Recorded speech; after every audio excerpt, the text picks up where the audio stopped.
Thanks for tuning in to the Women's Vibrancy Code, a podcast dedicated to helping women move from exhausted to energized, balance their hormones, and feeling turned on by their life, their lover, and themselves.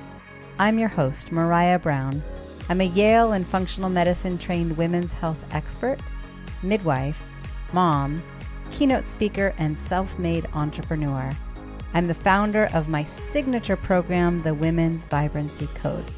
So sit back, relax, and let's chat about your energy, hormones, libido, and embracing your feminine power. Oh, and you might want to have pen and paper to take some notes on some of these episodes.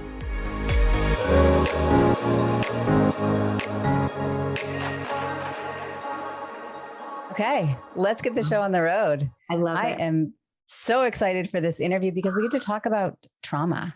Yes. But yes. not you might feel triggered in the midst of this conversation. You might feel emotional in the midst of this conversation. I also hope that you end up feeling light and hopeful and seen and understood. And so today I have Amy Van Slambrook with me. Amy, you want to say hi? It is so good to see everybody. Yes. Hello to everybody. And I am so excited. We have been planning this conversation for a long time. And so I know that whatever we're about to talk about is going to be powerful. That much I know. Absolutely. And Amy and I have had a couple conversations. I've also brought her in as a guest expert within the Women's Vibrancy Code.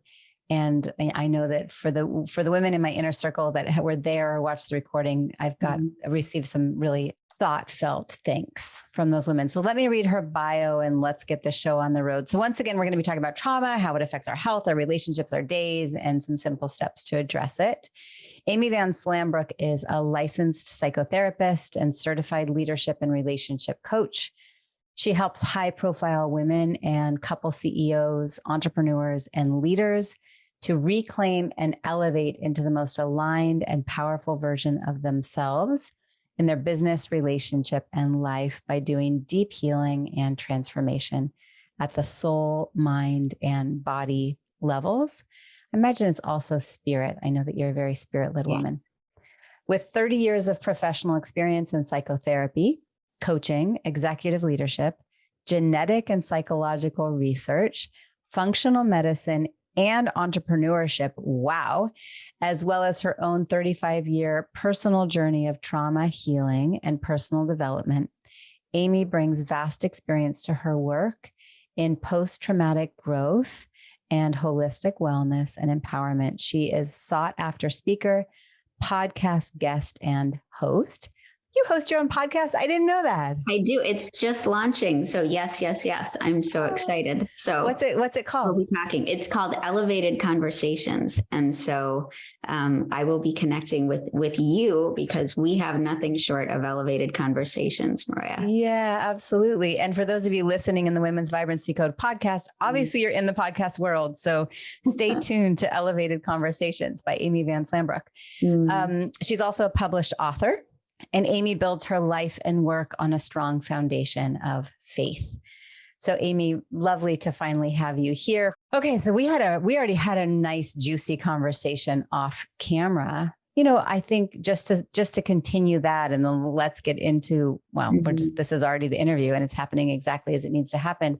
We were talking about as individuals, as entrepreneurs, as business owners, as women, and for me as a mother and a wife, and Amy, your version of whatever those quote unquote titles might look like, when we're in our own chapter of churning, of mourning, of in maybe feeling triggered, or the barriers show up, the moments of who am I, the moments of feeling energetically off and trying to sift through, where is this all coming from? Do you have any thoughts on that from the perspective of, all of your expertise?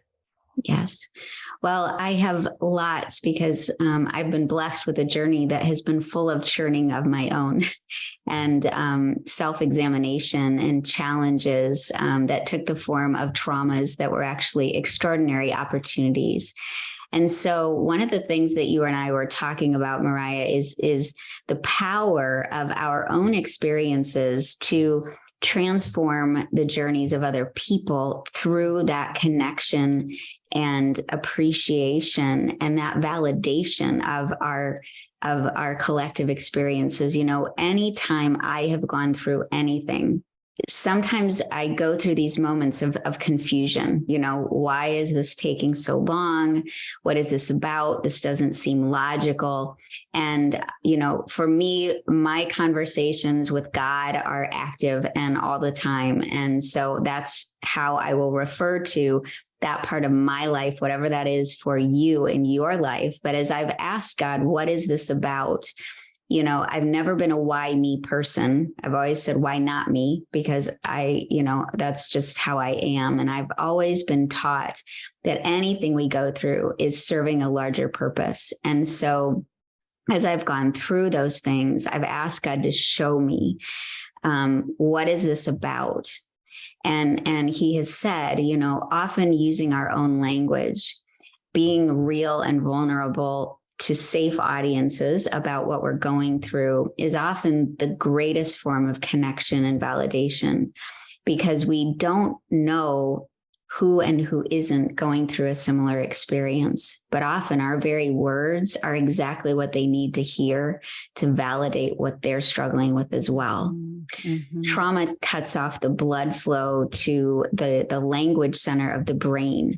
And for all of life, until you do deep work, from everything the research shows, that connection stays a bit impaired. And so oftentimes articulating our feelings, articulating our experiences and exactly what we're going through can be very challenging. So a lot of times I work with women who are very powerful leaders to actually reconnect and find their words, if you will, which is often something we say to little ones, but that's something that we get to do as well. So that's why this is also so tremendously healing in trauma, is that simply being given the words that you may have wanted to speak is a freeing experience. Mm. So what I'm hearing is there can be very ambitious, high achieving women who we might think have it all going on and have it all together. And inevitably inside that inner child is still really searching for the words and searching for the validation. And as we as individuals experience our own version of it and show up in safe containers with a great deal of vulnerability and speak words to the experience, those that we serve hear it and internalize it and feel heard and seen, and it gives them the words. And so are you saying that as an example, if I'm sharing something vulnerable and I'm putting words to my experience, it then helps a woman who is searching for the words, and that trauma has disconnected that part of the brain. Does that then help the rewiring and the reconnections to actually place the words? It's almost like a gift. Like I'm having the visual of a gift with a beautiful red bow. Like here are some words that you might be looking for. And does that help in the reconnection of those brain synapses? 100%. And in fact, even if they aren't exactly the right words, that will become clear as well. Like, well, it's not exactly it, but it's this. And so either way, they're gaining a lot more clarity into their own experience. And certainly I am not an advocate for just, lots and lots of vulnerability without really being careful about who you are being vulnerable with. Yep. We don't share our story to everybody because not everybody deserves to hold your story. But those you really feel called to share your story with will definitely be welcome recipients of it. Mm-hmm. And I mean, I'm a big fan of Brene Brown. I know she says the same thing, that it's not true vulnerability. I can post some post on my Facebook feed that goes out to anyone and everybody. True vulnerability is when we find those intimate people that really know us and see us. Yes. And we show ourselves there. Yes. Yeah. So as we both work with the driven women, the trailblazers, the game changers, to create that safe container for them to put words to their experience and feel safe and show the vulnerability that we're not, I'll be the first to admit I'm far from perfect. And there's all sorts of things that I long for and churn with. And I'm sure, Amy, you can relate. Mm-hmm. Yes. So what is trauma? Well, there are about as many definitions of it as there are different experiences with it, but the definition that lands most universally for me is just, it is any interruption in your emotional experience such that you feel more vulnerable or violated as a result of it. It forever alters the way you experience life. And trauma can be a big T trauma. We call them big T and little t traumas. And that really is determined largely, I believe, by the person experiencing it. So a big T trauma can be physical or sexual abuse, emotional abuse, depending on how much it interrupted your emotional experience and feelings of safety and security in your world. That really determines the degree to which you are on that scale, if you will. And I don't like to compare experiences, but that's a bit of an easy way to categorize it. Small T traumas can happen with a move. If you've sold a home and you had lots of memories there, and that it's triggering when you might have to move and start in a new space and establish new connections there. What we went through collectively, culturally during the pandemic and afterwards is a major trauma. Our whole experience day to day was interrupted, and that, allowed anybody who may not have had trauma, and those people are rare, those who did experience what many of us have experienced all throughout our lives, and those who'd been through chronic trauma, really, we're like the ER physicians and nurses. We're very comfortable in managing the craziness and the mayhem. And in odd ways, it can be soothing to our nervous system because we know it so well. Fascinating. Yeah. It's for the space holders. Yes. Exactly. So I'm hearing a couple of things. It's not just about the event itself, whether it's a big T or a little t, but more how it's received and how it's filtered through the individual.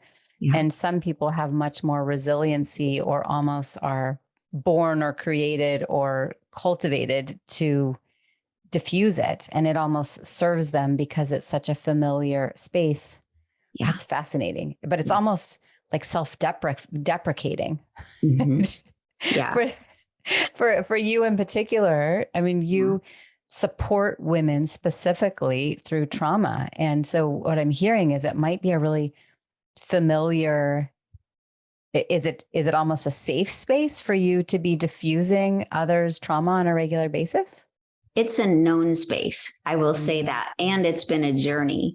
Part of that is me understanding if I am going through a particularly difficult time, managing my boundaries with that. And as a therapist, I learn to close the door when I'm done with sessions.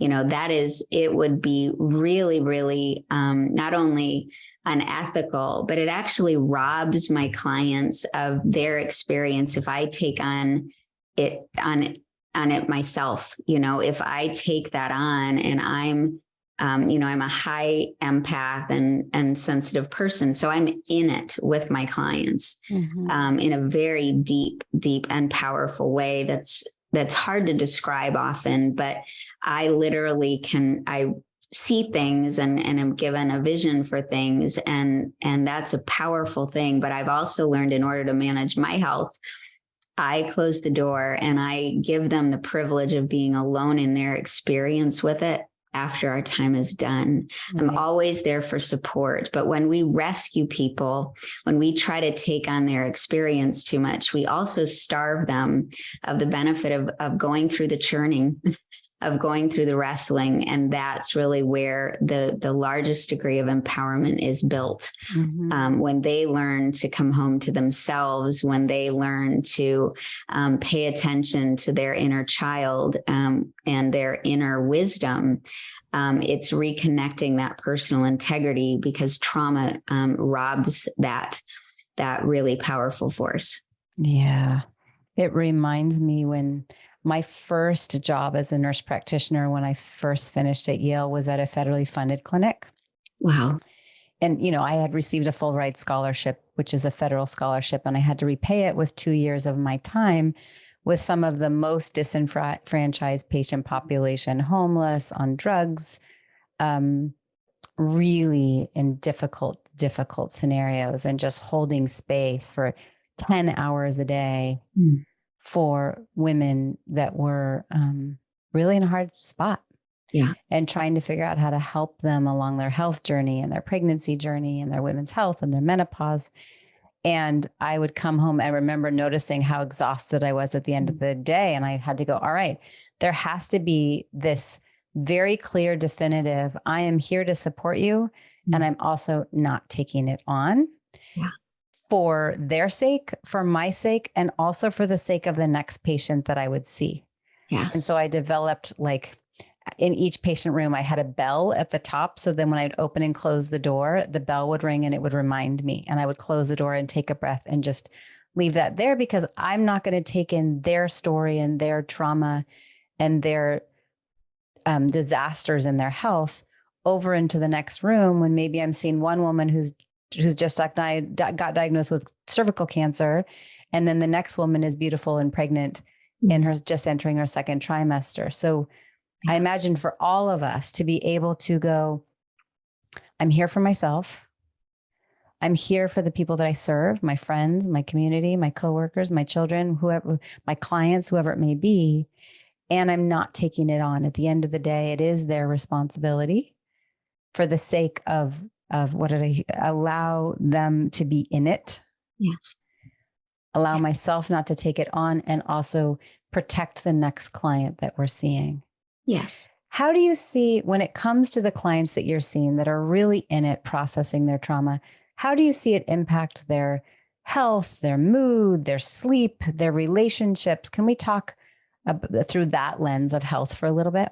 Yes, 100%. Because the women who come to me are typically women who may not think, wow, I need to process my trauma. They're experiencing an inability to get to the next level, or they feel like their personal relationships are not where they want them to be, or they're falling apart. They feel disconnected emotionally from their day-to-day experience, or they are having a host of physical challenges like adrenal fatigue, migraines, hormonal issues, HPA axis disorder, which I know you know a lot about, dealing with digestive issues, feeling fatigued, all of those things, and anxiety, and while the women I work with can appreciate that they have trauma in their life, we don't really realize how powerfully it's impacting us, often because it feels weak. That's in the past. I've dealt with that, right? That's often, I don't want to go there again. It's going to take me off my game. I'm going to lose momentum. My business is going to suffer. Those are all things that I hear as a rationale. I just need to pay attention to whatever that surface level is. Well, I know that you and I are both called to not just deal in the surface level solutions that may provide a nice, cozy relief for a short amount of time, but they do not provide relief long term. And so when I see a woman, saying, I had a wake up call because I got my labs back. Right. And I realized the level of stress I was in, and they're using terms that are not common, about HPA access. My doctor told me, and I think, okay, this is all connected, and the vagus nerve is a big part of that. And that's another conversation for another day, but that's significantly impacted at the moment of trauma. And so that's how women often come to me, are the symptoms that they're wanting to manage, and sensing, there's something more, like I just can't break out of this current level that I'm in, or I don't even know how to have a personal life because I feel so numb, and I'm tired of feeling numb. I'm tired of feeling like my relationships are not working. And so we dive into that and slowly unweave the tightly woven protection over their trauma. Oh, so good.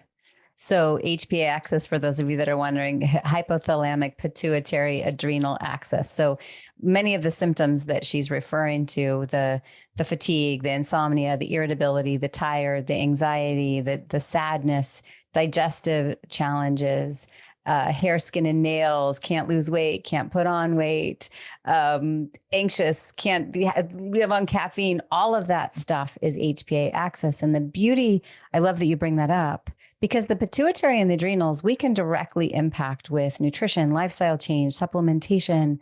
That's one of my specialties. But the hypothalamus is that place where old trauma is stored. And so when I go back, you're saying it's a moment where there was an experience of violation.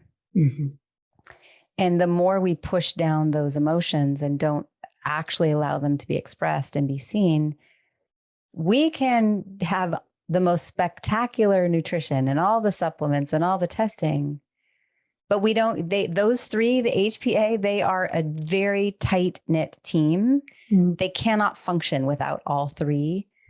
And so that's where this idea of trauma and really addressing it comes in. Yes. And so thank you for highlighting that. Yeah. And it has been my lived journey, and I say that's the best. I know it deeply because when I had a scan, a SPECT scan, and they were looking at all of my labs and everything else, they said, your hypothalamic, your HPA axis is frozen, and then you tease apart what that means, and there's no way to get around the fact that it probably started at a moment of trauma. And that's what my body did to cope with it. Yeah. So all of my stellar nutrition and daily workouts and all of the things would only go so far. Right. So for the women, they're saying, why can't I get pregnant? Why am I not ovulating? Why is my thyroid crashing? Why am I so anxious? We have to go back to that HPA axis. So from the concept of breaking through, if we get into some solutions, what is the most effective way to truly break through those deep areas of really unhealed pain? Right.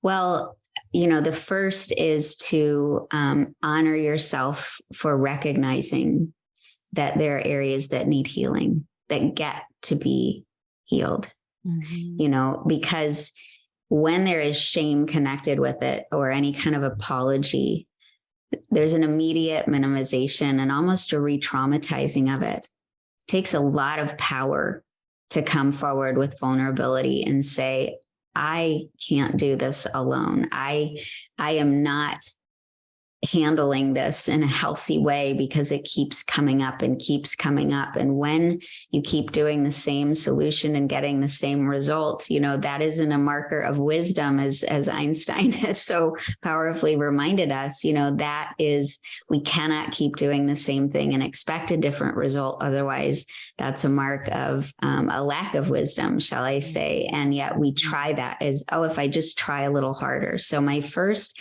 admonition is to really stop the noise and be in the silence of your life and start to listen to what's happening. Because the silence of our life is never something that will lie to us. That's where we find what's really happening. And it can be scary. It can be very uncomfortable and often is, for good reason.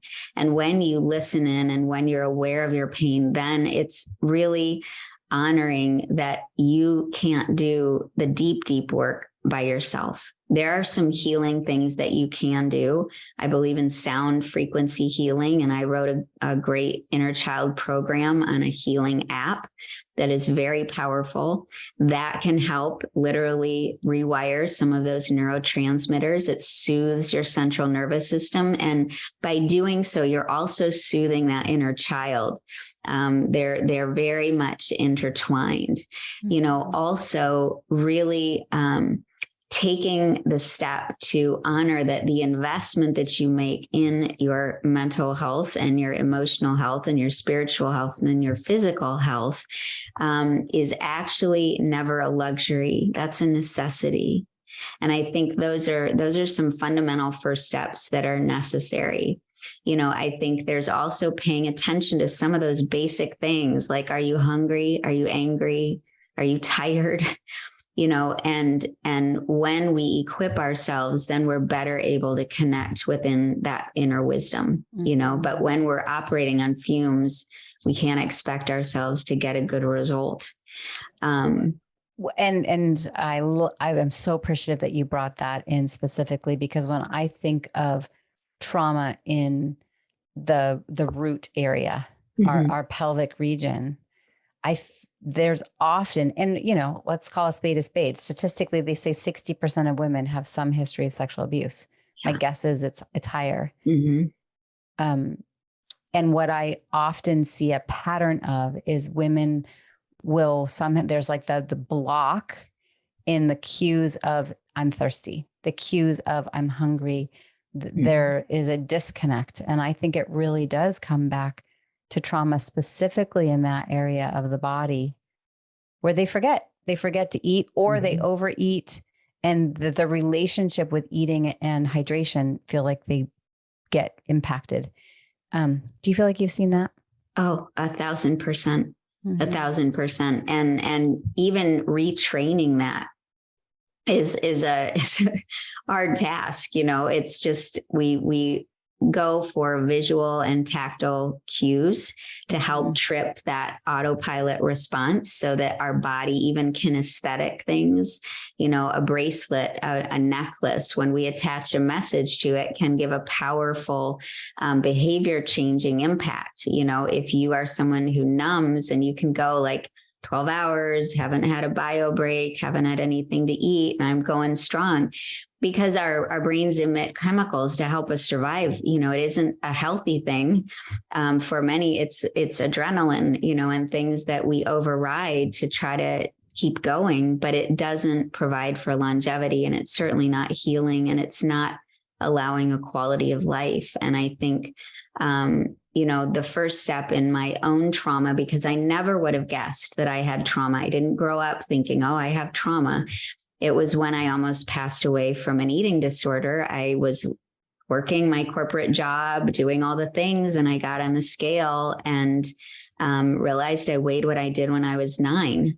And it wasn't a vanity thing. It was, hey, I've got things to do. And I was numb to my life and to my experience. And then a very skilled therapist was uncovering, hey, all these patterns where you've overworked, where you've burnt out, where you've had relationships that have really been unhealthy and violating and abusive, where you've had health issues, all of those things, that bundle together is the language of your trauma trying to be healed.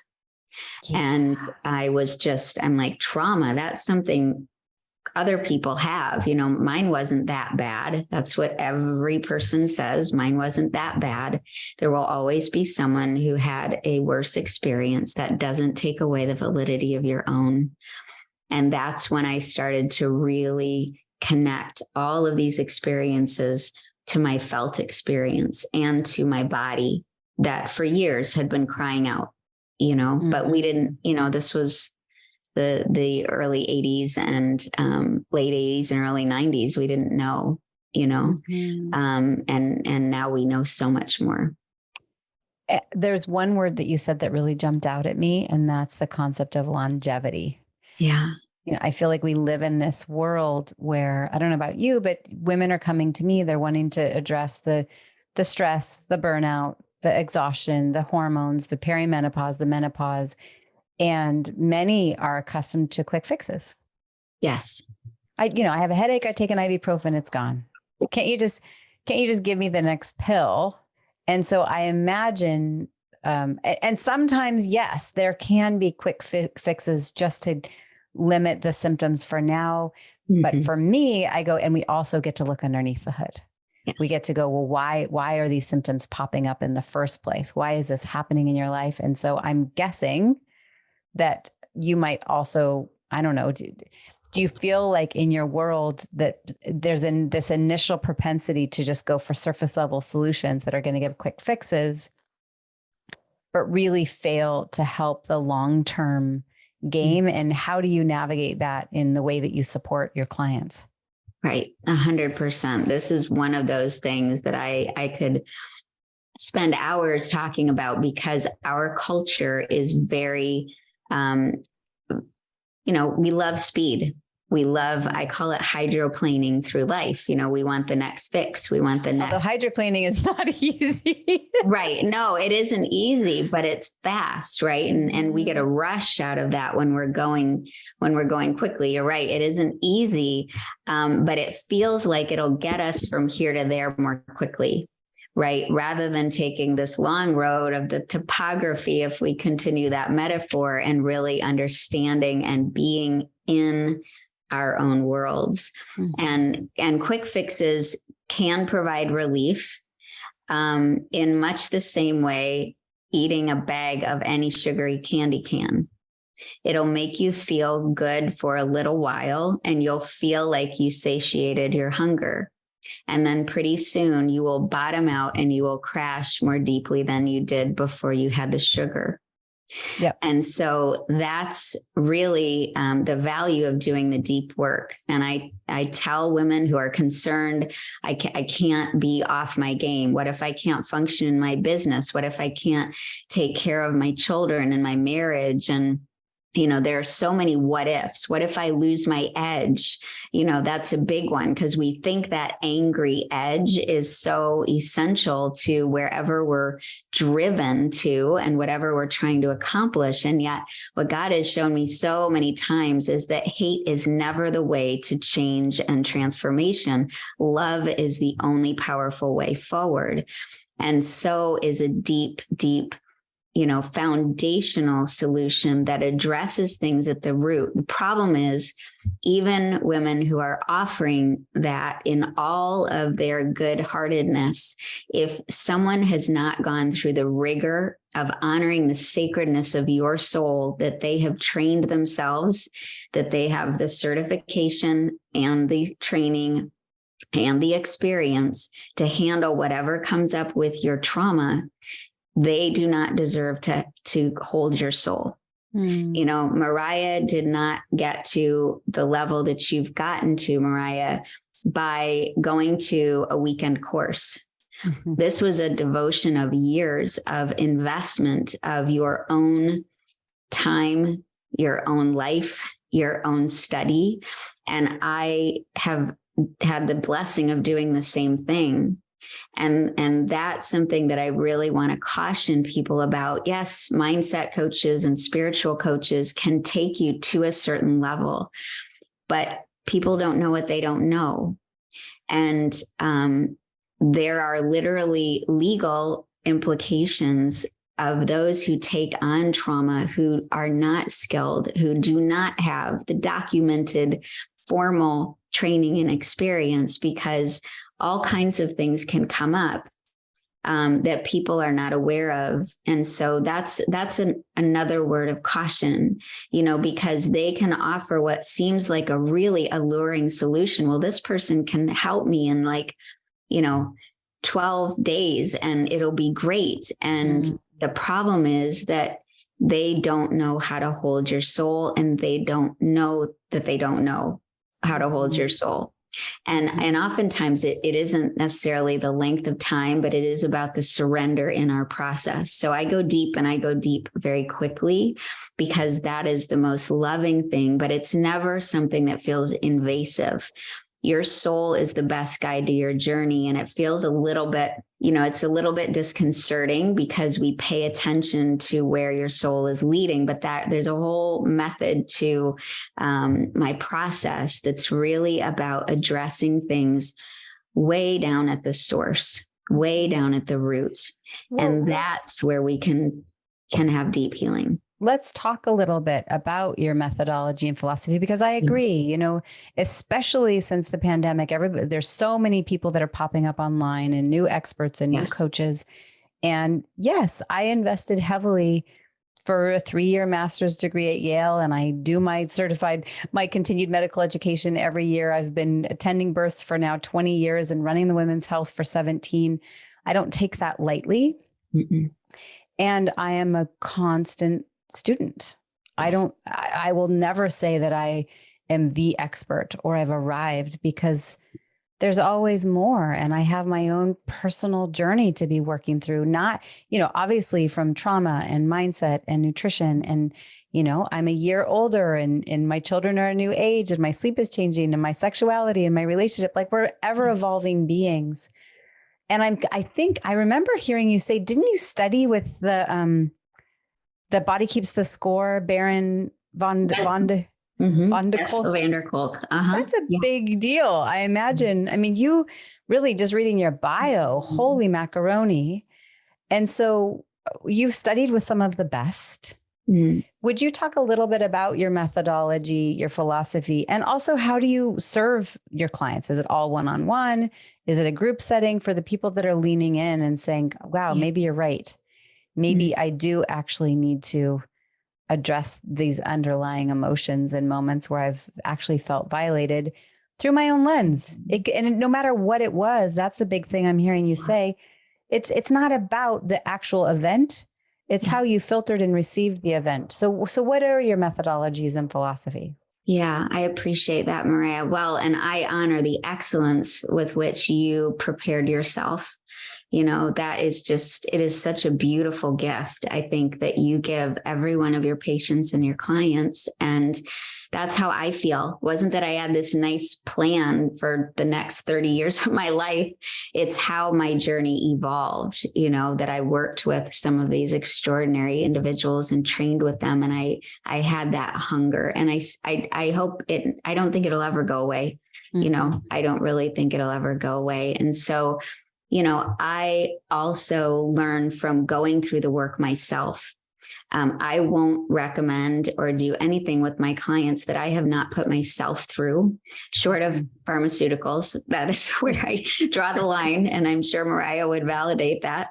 Do not take their pharmaceuticals. But I have been through so much deep work, and I continue to go through deep work because that's how I stay prepared. So we first get a real picture of what the world looks like, both externally and internally, because that's essential. We provide an environment for our souls on the inside. And oftentimes, usually, actually, we are completely disconnected and unaware of what is running through our minds and our spirits day to day. It's how we've survived, right? We just go, and my drill sergeant was a powerful, noisy, very, very anger-driven individual in my head. And when, my therapist asked me to listen, I said, well, I don't hear anything. I don't really hear anything. And she said, keep listening. And you can't unhear what you hear. And so we really establish, okay, let's get you connected to your experience of now.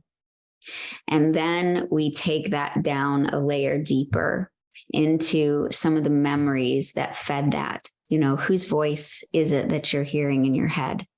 When did you first hear that voice? What did it mean to you?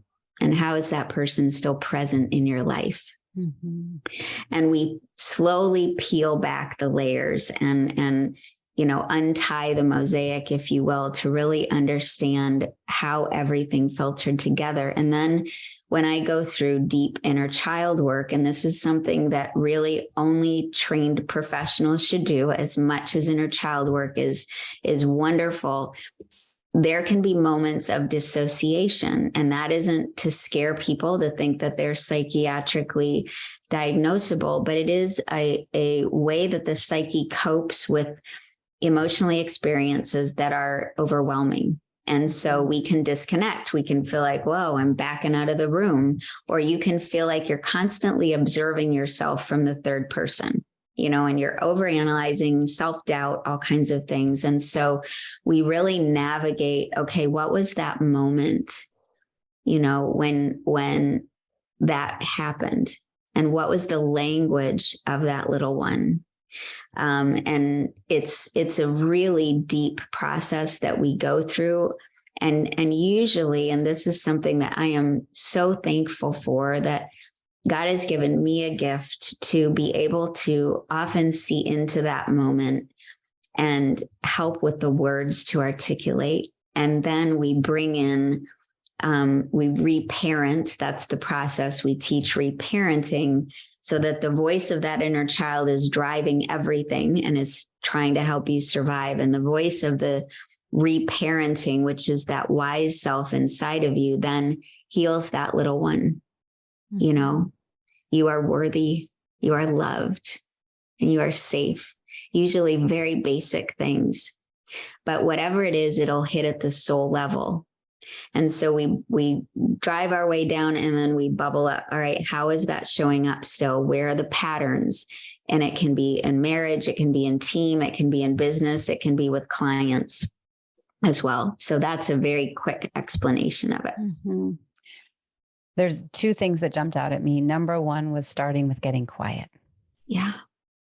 To what I heard was, you know, you were asked, well, what are the feelings? What are the voices? And there was nothing. And I imagine for many people, either you were too busy to hear that, yeah. Or it's so true, because especially today, I mean, the bombardment of social media and emails and text messages and all the things to do, and the TV playing in the background, and the podcast that we're listening to, and the people that we're caring for, and the businesses that we're wanting to grow, and the things that we're, yes. Do we actually allow a moment to say, I just had a conversation today. I had someone reach out to me about a business possibility. And I just said, no, I'm in a chapter right now for November and December where I'm really allowing myself to get quiet. And I'm going to allow some space to slow down in order to speed up. Yeah. Because I don't know about you, Amy, I've felt like I've been drinking through a fire hose, and my business has grown so much and exploded. And I've been supporting so many women and just like dealing with the thing in front of me. Yes, I meditate. Yes, I have a strong connection with my spirit, my creator, my intuition, and holy macaroni, to say, I'm going to quiet down. Yeah. And then find someone that is there to hold me in the journey of being able to feel worthy and loved and safe, and someone who's trained to be able to do that with skill and help us each individually hear our inner voice. Yeah. Because I think it really does come in a whisper often, and it requires, I don't know, you tell me. The story I tell myself is it requires quiet consistently over time. Yeah. Yes. I say it whispers and then it becomes a roar, you know, and that's how it has been for me. And I get to keep having this experience, you know, where I will take, and this sounds like a very big deal to any of you who are business owners, I realize, where I literally took a week of retreat and was primarily in silence or in soothing music or sitting by the lake and journaling and pouring out and listening. And it is, you know, it isn't like, oh, put your feet up and get a massage every day. It can be a wrestling, beautiful experience that's so healing. But even in pockets, retreats throughout your day, that moment of healing can never be substituted. You know, yes, they're great value in group experiences. And I do both. I do deep individual one-on-one work. And then I work with women and their teams, their top leaders, to help them as a team utilize this wisdom and this healing, because it affects our businesses.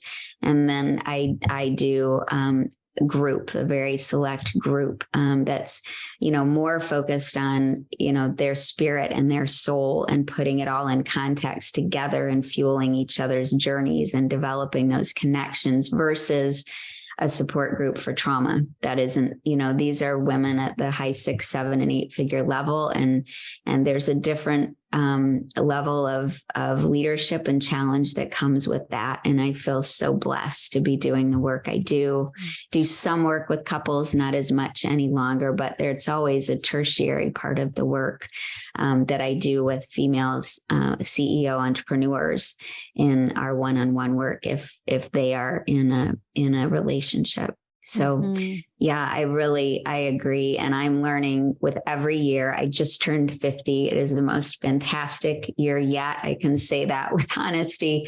And it has been that way because of some of the deep work I've gone through myself.